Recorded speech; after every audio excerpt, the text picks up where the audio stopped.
जन्म आदि व्यवस्था से पुरुष बहुत हैं, अर्थात जन्म, मरण, सुख, दुख सब अंतःकरण के धर्म हैं और अंतःकरण अनंत है।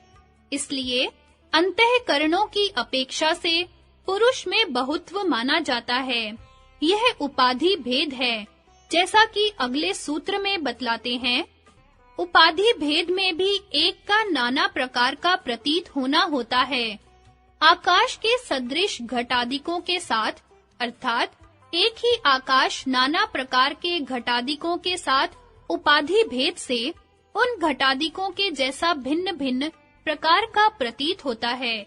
इसी प्रकार एक चेतन तत्व अंतःकरणों की उपाधि से बहुत धर्म वाला प्रतीत होता है।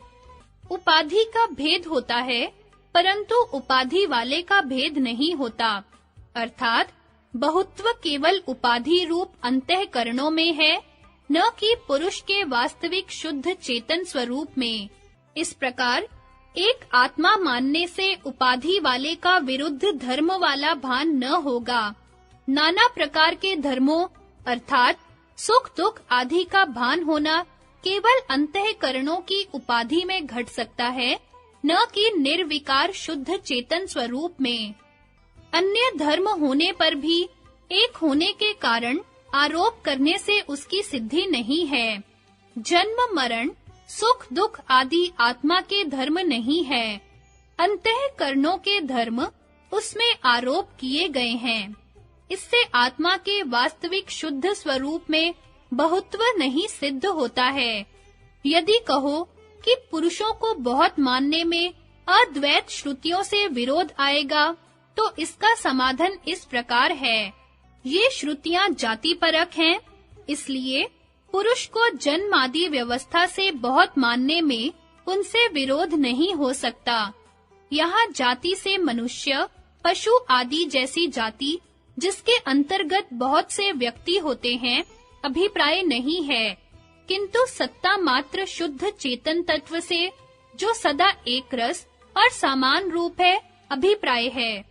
जो व्यक्तियों के भेदक दिशा, काल, नाम, रूप, आकार और गुणों के परिणाम से परे है, जिस प्रकार वेदांत में चेतन तत्व दो प्रकार शुद्ध और शबल रूप से वर्णन किया गया है।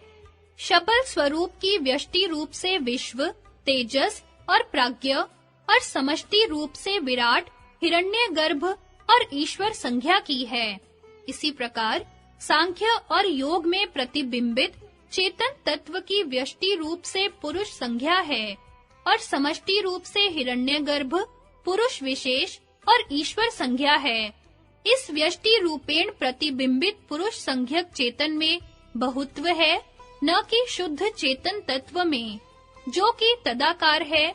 इसी को अगले सूत्र में और स्पष्ट करते हैं। जिसने बंध का कारण जान लिया, उसकी दृष्टि में तद्रूपता है।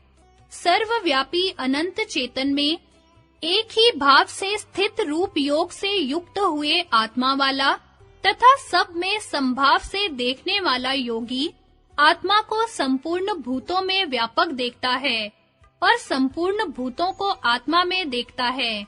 हे अर्जुन, जो योगी अपनी सादृश्यता से संपूर्ण भूतों में सम देखता है और सुख अथवा दुख को भी सब में सम देखता है, वह योगी परम श्रेष्ठ माना गया है।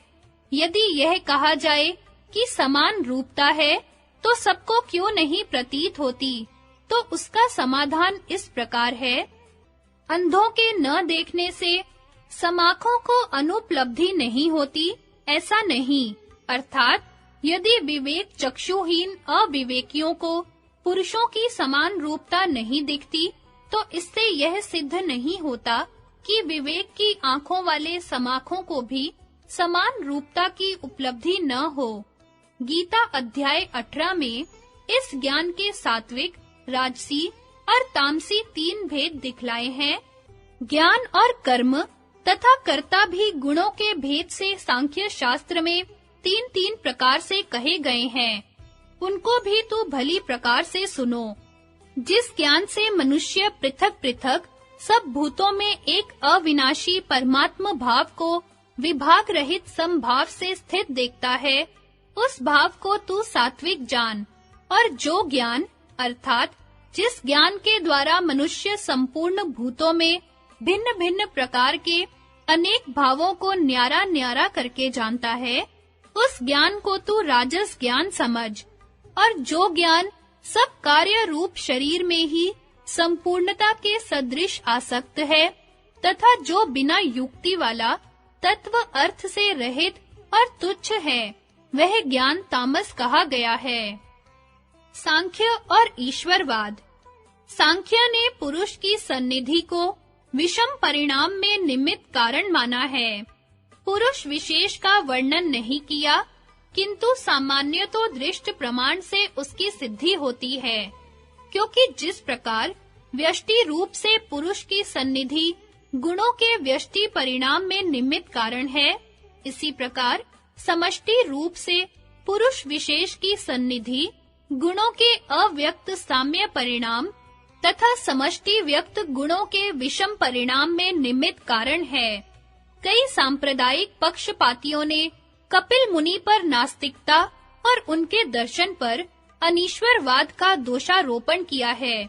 इसके कई कारण हो सकते हैं।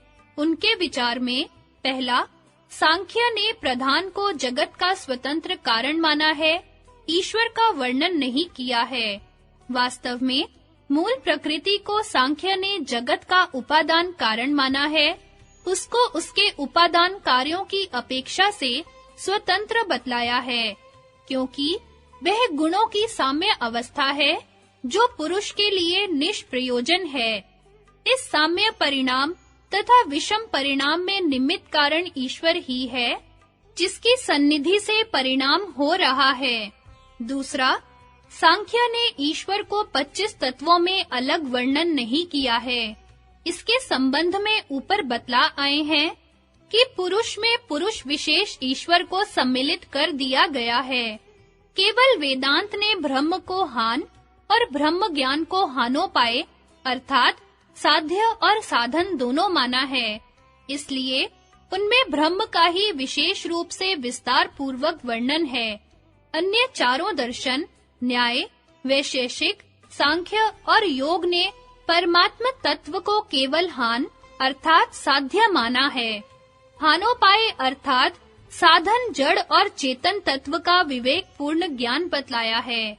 इसलिए इन्हें उसको विशेष रूप से अलग वर्णन करने की आवश्यकता नहीं प्रतीत हुई, क्योंकि जानना तो केवल अपने से भिन्न वस्तु का होता है जो दृश्य कहलाता है, और वह त्रिगुणात्मक जड़ तत्व है, जिसके वास्तविक स्वरूप को विवेक पूर्ण जानकर आत्मा से भिन्न करने के लिए दर्शनकारों ने अपने-अपने माप और वर्णन शैली के अनुसार अवान्तर भेदों में विभक्त करके दिखलाया है। अपने शुद्ध परमात्मा स्वरूप का जानना नहीं होता, उसमें तो स्वरूपावस्थिति होती है। जिससे यह सब जाना जाता है, उसको किससे जाने? सबके जानने वाले विज्ञाता को किससे जाना जा सकता है? अर्थात किसी से भी नहीं जाना जा सकता है। योग दर्शन ने ईश्वर प्रणिधान को भी एक हानोपाय अर्थात साधन रूप में वर्णन किया है। सांख्य तीनों गुणों के सर्वथा परित्याग पूर्वक सीधा एक साथ पर ब्रह्म की ओर जाता है, जैसा कि हमने इसी प्रकरण में 2 स्थानों में सांख्य की निष्ठा में बतलाया है। ईश्वरा सिद्धे का समाधान। ईश्वरा सिद्धे उपयुक्त सूत्र से सांख्य पर अनीश्वरवादी होने का दोष लगाया जाता है। यह सूत्र पहले अध्याय के प्रत्यक्ष प्रमाण के प्रसंग में आया है, अब उसे स्पष्ट किए देते हैं। इस सूत्र में प्रत्यक्ष का लक्षण बतलाया है, अर्थात इंद्रियों के सन्निकर्ष रूप संबंध को प्राप्त हुआ जो उस विषय के आकार का चित्र खींचने वाला विज्ञान है, वह प्रत्यक्ष कहलाता है। इस पर यह शंका होती है कि योगियों को बिना इंद्रियों के सन्निकर्ष के चित्त वृत्ति का वस्तु के तदाकार होकर प्रत्यक्ष ज्ञान होता है। इसलिए उपर्युक्त लक्षण में अव्याप्ति दोष आ जाता है। इसका समाधान अगले सूत्र में करते हैं। योगियों का बाह्य प्रत्यक्ष न होने से उपर्युक्त लक्षण में अव्याप्ति दोष नहीं आता, अर्थात उपर्युक्त लक्षण केवल बाह्य प्रत्यक्ष ज्ञान का है। योगियों का इस प्रकार का ज्ञान बाह्य प्रत्यक्ष नहीं है, वह अभ्यांतर प्रत्यक्ष है। इसलिए सूत्र में बतलाए हुए लक्षण में अव्याप्ति दोष नहीं आता।